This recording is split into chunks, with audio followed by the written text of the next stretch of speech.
Querida Eva, talvez seja um pouco cedo para escrever essa carta. Eu adoraria criar um ambiente que preservasse a leveza da sua infância pelo tempo que você quisesse.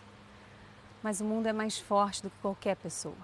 Nem eu, nem seu pai, nem ninguém pode te proteger para sempre do mundo que você vai descobrir. Também não acho que a nossa função seja colocar você em uma bolha. Pelo contrário, nosso trabalho é nutrir em você a coragem e as habilidades para desbravar esse mundo. Com o Dia das Mães acontecendo no meio de uma pandemia, é impossível não pensar no futuro. Em especial no papel das mães daqui para frente. No meu caso, mãe de 2 meninos e uma menina. Pensar nisso me deu vontade de escrever uma carta para minha Eva. Para ela e para todas as mulheres do mundo. E hoje converso e me inspiro nas histórias de 2 mulheres que admiro. Luísa Helena Trajano, presidente do conselho de uma das maiores redes de varejo do Brasil. Eu não conformo de uma mulher ser por mulher ganhar menos.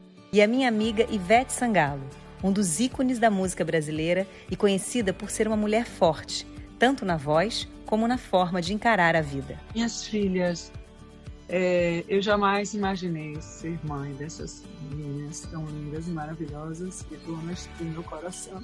A gente sempre ouviu muito na educação das meninas, né, de que as meninas têm que ser meigas, discretas e tal, e que o menino pode ser briguento, pode falar alto, pode isso, aquilo, aquilo. Como é que você acha que a gente pode mudar isso? Eu acho que é uma tradição, é uma crença muito limitante de anos, né? De anos, que até a gente de vez em quando se pega machista. Você acha que você teve uma criação feminista? Aprendeu sobre os direitos das mulheres e dos homens também? Como é que você se tornou essa potência de mulher? Foi com uma criação assim ou não? Foi muito interessante, eu devolvo muito, sou filha única e a minha tia não teve filhos, que é a que fundou a empresa, e eu tenho o nome dela. E ela, na época, era uma pessoa que trabalhava na coisa. Então, assim, parece que eu fui meio designada. Mas é interessante, Angélica, porque e por ser filha única, eu tive duas influências femininas muito fortes. A minha mãe, que morreu cedo, eu tinha 32 anos, mas era uma pessoa com muita inteligência emocional. Então, ela falava, vai sozinha que você é capaz, faz isso. Eu andei de ônibus cedo em Franca, eu andava sozinha. E quando eu chegava reclamando de alguma coisa, da professora, dos amigos, de colega, ao invés dela falar, coitadinha da minha filha, até por eu ser filha única, ela falava assim, o que será que você pode fazer para que as pessoas te escutem, para que ela não faça isso com você? Então, a minha mãe me ensinou muito a cabeça de solução. É impressionante como isso me marcou. Ela nunca falava, ai, coitadinha da minha filha, eu vou lá falar com a professora. Ela sempre jogava a equação para mim. O que você pode fazer para isso não acontecer? A influência maior que eu tenho na minha vida é de minha mãe. Angélica, hoje eu estava arrumando os brinquedos das meninas, aquela velha arrumada no final do dia. E a gente está agoniado com essa quarentena. Eu pensando assim, em inúmeros privilégios que nós estamos vivendo em meio à quarentena, quantas pessoas nesse momento estão vivendo sem nenhum privilégio. E eu pensando, meu Deus, por que essa angústia está me tomando se eu não tenho por que estar angustiada e tal. Esse pensamento e às vezes uma tentativa de eu driblar isso é algo que eu sinto que é uma força. Não é um mérito, mas uma força de perceber que eu não devo fraquejar, porque não é dado a mim esse direito. Embora eu sei que eu tenho, mas eu prefiro olhar o todo. Esse é um exemplo que eu tenho da minha mãe. Eu acho que minha mãe... Esse exemplo ela deixou para você, de olhar em volta. De olhar em volta e perceber o quanto ela poderia driblar aquela circunstância mais do que o outro. Então, isso soava meio como um sistema machista. Meu pai era um cara extremamente machista. Era um homem que queria aquela roupa dele, com a roupa bem passada. E eu, criança, me lembro como... Eu tenho umas cartas que eu escrevia para minha mãe. Eu dizia para ela, você tem o mel, você é a abelha rainha. Era você pequena empoderando a sua mãe, dando força para ela.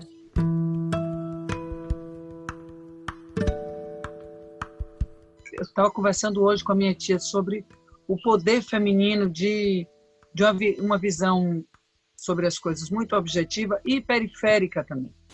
Nós temos essa percepção. Eu acho que uma palavra que define o feminino é percepção. A mulher tem uma percepção do todo, de uma forma de administrar o todo, que é Porque eu acho que nem nas melhores faculdades você aprenderia isso. Você não acredita. Infelizmente, meu marido morreu faz uns 8 anos. Eu vou fazer agora em julho 46 anos que eu seria casada. Eu não tinha uma peça de enxoval para casar. Eu não tinha um pano de prato, eu não tinha nada. Isso há 46 anos, você não sabe que você é bem mais nova, tinha baú, né? As mães faziam baú, fazia... Ela nunca fez um enxoval. No dia do casamento, ela ainda falou, se você não quiser, não casa. Você foi criada para ser protagonista da sua própria vida. Numa época em que as mulheres eram criadas para casar e ter filhos. Agora eu vou falar uma coisa engraçada que eu li, que é o seguinte. Numa entrevista, você contou que a sua mãe, ela dizia que era para você não discutir com as freiras, para você não confrontar elas. Que tipo de confronto era esse? Eu achei engraçado. Eu tenho mania de justiça social, eu tenho mania de igualdade, né? Desde menina. Que mania boa, né, Luísa? Não, e eu discutia, por que aqui não tem pobre, por que vocês não abrem bolsa de estudo, por que não tem, apesar de gostar e ter muito carinho com a escola que eu estudei, a minha mãe falava assim, calma, viu? Hoje você não vai ficar discutindo lá, não. Você não fica mostrando, calma. Então, ela sempre me pedia calma. Naquela casa, Angélica, minha mãe ensinava a gente a cuidar da casa. Mas ela ensinava a gente a cuidar da casa para a gente ter independência. Não era cuidar da casa porque a gente era a menina que cuidava da casa. É tipo, saibam fazer as coisas. Vocês ter liberdade. Vocês serão livres se vocês souberem fazer as coisas. Uhum. Então, a gente já tinha essa lida. Quando o pai morreu, minha mãe entrou em depressão. Nós assumimos a casa, eu e Cíntia, minha irmã. Assumimos. Sim. Nós fomos para um apartamento menor, não é tão bom quanto, mas menor. Era uma outra realidade. Foi aí que minha mãe decidiu fazer as quentinhas. E a gente desceu para vender. Foi crescendo, crescendo, crescendo. Foi aí que eu entrei no shopping, que Dito já era muito meu amigo, me arranjou um emprego na loja de frente a dele. E eu inseri no shopping uma cultura de que quentinha era uma coisa hypada.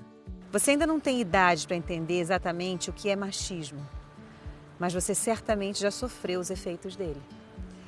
Já deve ter ouvido alguém dizer que você não pode fazer alguma coisa porque deve se comportar como uma mocinha. Já deve ter ganhado vários presentes cor-de-rosa sem nem parar para pensar se essa é mesmo a sua cor favorita. Com 12 anos eu comecei a trabalhar nas férias e também foi um papel muito importante, eu gostava de dar presente.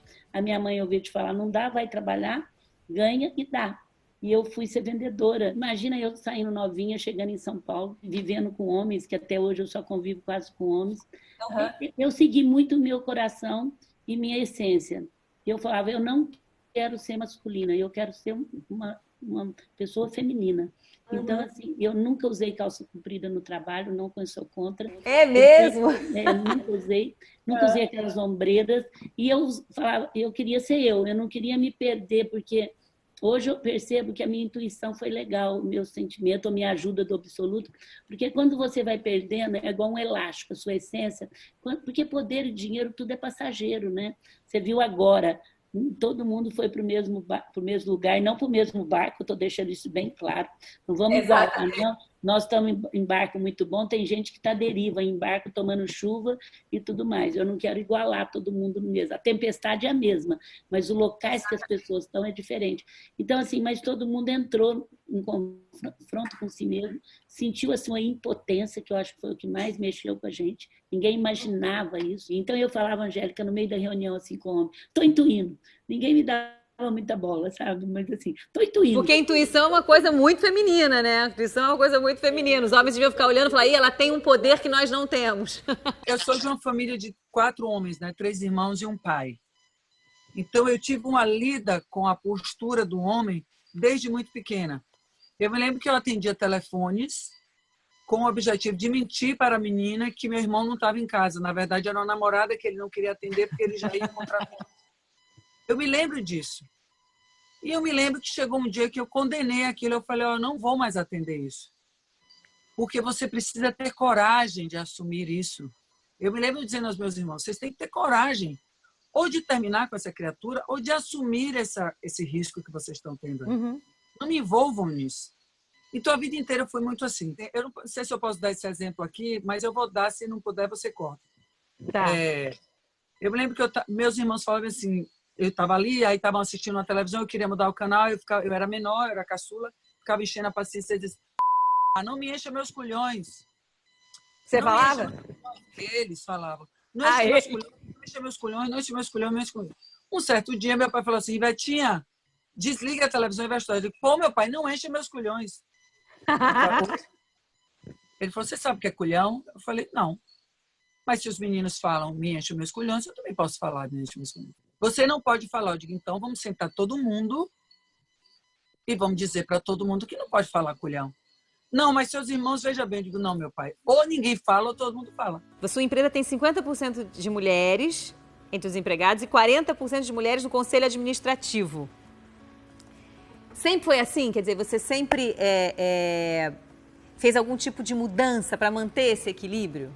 É tão natural lá na empresa que nunca teve salário menor para mulher. Eu venho de uma família de mulheres que já trabalhavam. Para mim era tão natural. E quando eu comecei a ver a diferença, é que eu comecei a lutar muito pelas mulheres. Não era nem por mim. Eu não conformo de uma mulher ser por mulher ganhar menos. Eu falo para os meus colegas, é uma questão de caneta. Como é que uma pessoa vai ganhar menos porque ela é mulher ou homem? Quer dizer, eu falo para vocês, não tem cabimento isso. Isso é uma coisa que muita gente não entende sobre o machismo. Os homens também são afetados. Eu tento ensinar aos seus irmãos que meninos também choram, se sentem frustrados, que não precisam ser corajosos o tempo todo. O machismo é uma mazela social. Superar essa influência nociva vai ajudar todo mundo. Mas não se iluda, filha. Até hoje, as consequências para as mulheres são mais profundas. Você falou uma coisa super importante, Luísa, que eu acho que é legal a gente comentar, que na sua empresa você passou a se preocupar com essa coisa da violência contra a mulher, né?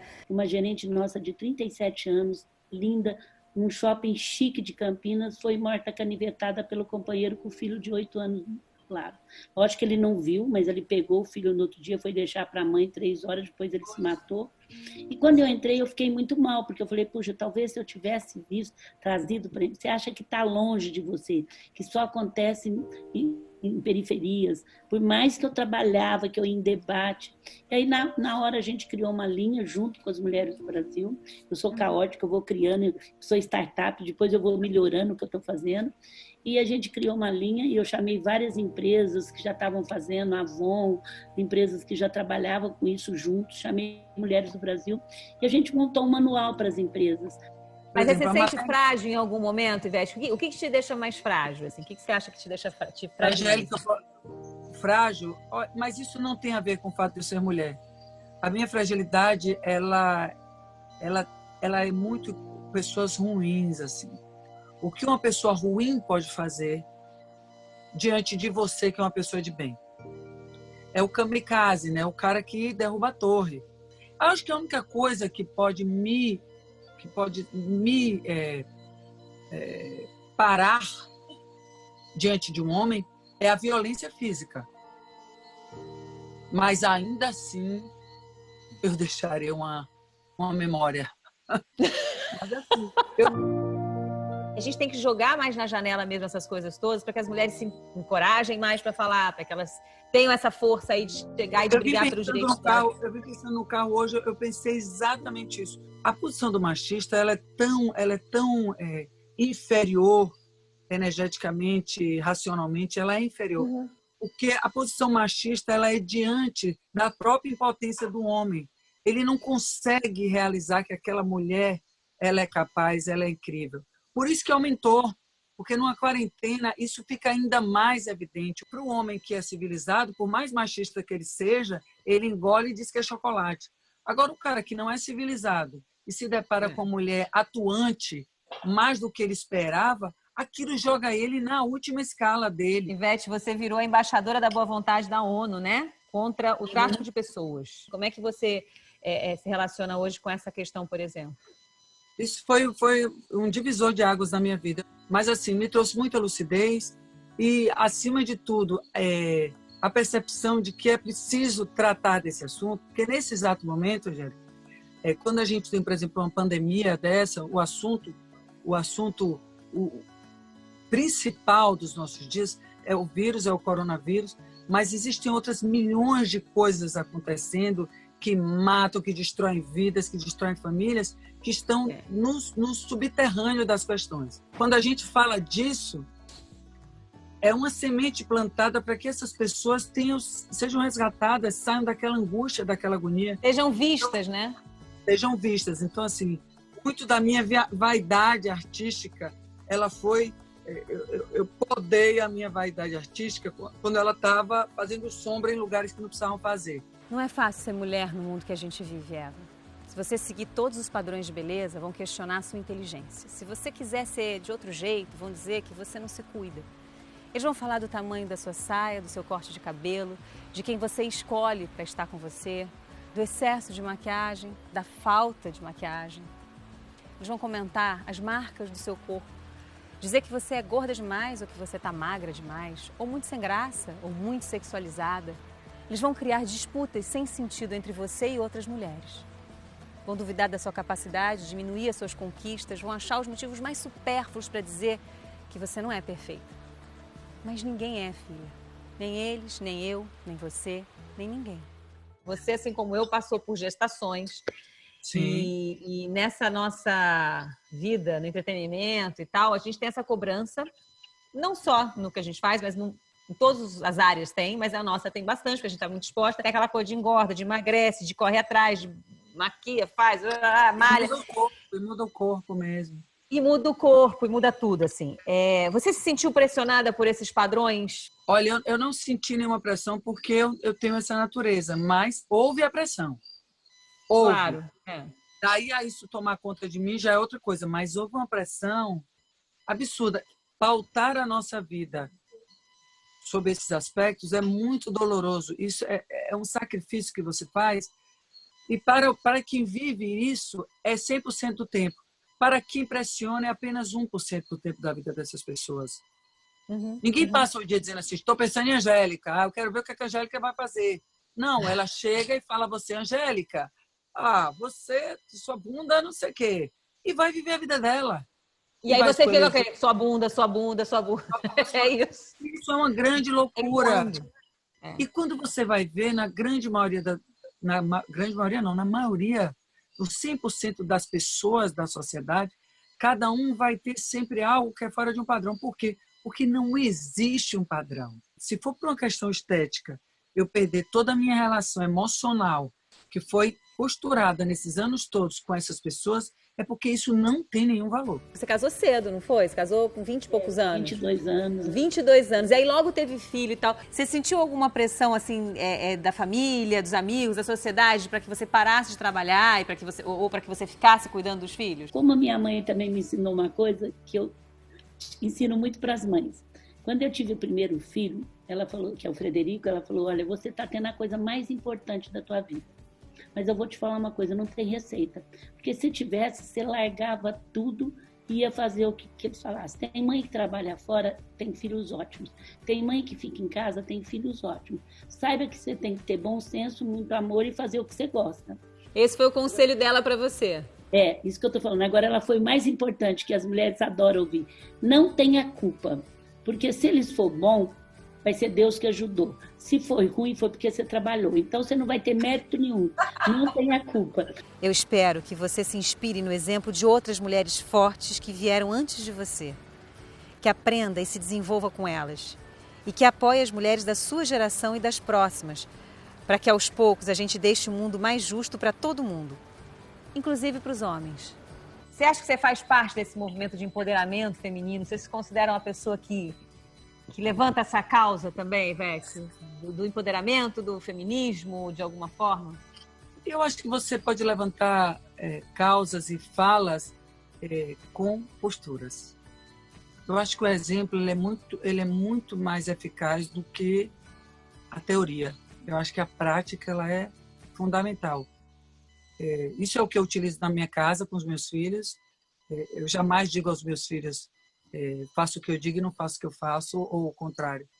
Então, acho que a postura, e naturalmente a minha postura, a minha maneira de fazer as coisas, na minha visão, ela é totalmente em força de empoderamento. Primeiro porque eu acredito que eu tenho esse poder. Não é algo que alguém me convenceu de que eu tinha. É algo próprio, é algo genuíno. Eu acho que já tem melhorado muito. Eu vejo criação da minha neta. Eu tenho que tipo de batalha você acha que ela ainda vai enfrentar, Luísa? Eu acho que pelo contrário, viu? Ela vai, quando ela chegar mais moça, daqui a 8 anos, ela vai falar, não entendi por que a minha avó lutava tanto para a igualdade da mulher. Eu tenho tanta fé que isso está diminuindo, e cada vez mais, que eu acho que ela tinha até um grupo de 40 mil mulheres, por que ela teve que lutar? Então, agora, de vez em quando, eu não sou muito de teoria, eu conto para ela o tanto que ainda é difícil, porque ela já não está sentindo tanto mais. Eu acho que, pelo contrário, ela vai falar, eu não entendi a minha avó lutar tanto pelas mulheres. Eu não posso desejar um mundo para os meus filhos no qual eu não colaboro com absolutamente nada. Eu acho que eles 3 são peças fundamentais na construção desse mundo deles. Isso depende muito de mim. Então, assim, o que eu deposito no futuro deles são eles próprios. O que eu aplico na vida dos meus filhos diariamente, coisas que eu acredito, como de ter dignidade, ser honesto, mas ser honesto consigo. Eu fui em Salvador trazer umas roupas de cama, porque estava, enfim, aqui faltando e tal. E eu fui em casa rápido e tal, e voltando eu falei assim, estava ouvindo o Mestrinho, que é um amigo meu que é músico, sanfoneiro maravilhoso. Eu falei, vou botar aqui Mestrinho nas alturas para eu dar uma chorada. Eu dar uma chorada, que eu estava com saudade de minha mãe, de meu pai, quando eu era criança, essa coisa da pandemia, de ficar dentro de casa, de não poder ver as pessoas. E aí eu comecei a dar aquela chorada gostosa, chorei. E me lembrei de que eu, quando era criança, o mundo tinha eu tinha uma outra ideia do mundo. Era uma perspectiva e uma expectativa completamente diferente da que eu tenho hoje. Porque a realidade vem e corta você no meio, na navalha. Sim. Mas eu acho que a gente não pode traduzir isso para as nossas crianças, porque senão elas não transformarão absolutamente nada. Assim como Ivete e Luísa, existem outras mulheres inspiradoras, como a senhora Estela Sabino, uma grande referência para sua filha, doutora Esther Sabino, pesquisadora e professora de medicina na USP, responsável por sequenciar o genoma do novo coronavírus no Brasil. E uma das muitas mulheres que estão lutando por nós nessa pandemia. Você, sendo médica, já realizou a expectativa inicial, mas eu não tinha outra. Ficou extra a ideia de ser cientista. A minha faixa etária, ainda quando comecei a estudar, a maioria das minhas amigas, as mães não trabalhavam.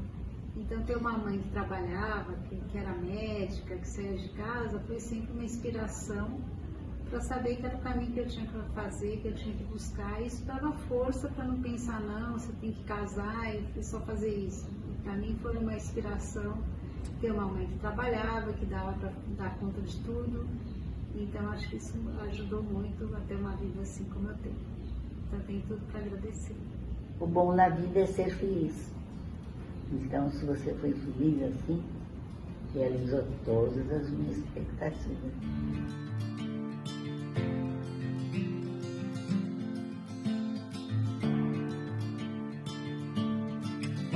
Meu filho querido, é muito bom para nós pais quando sentimos e presenciamos a evolução e os ciclos dos filhos, principalmente quando esses ciclos são conquistados com determinação, esforço e, acima de tudo, com muito amor. E como mãe não poderia faltar algumas orientações.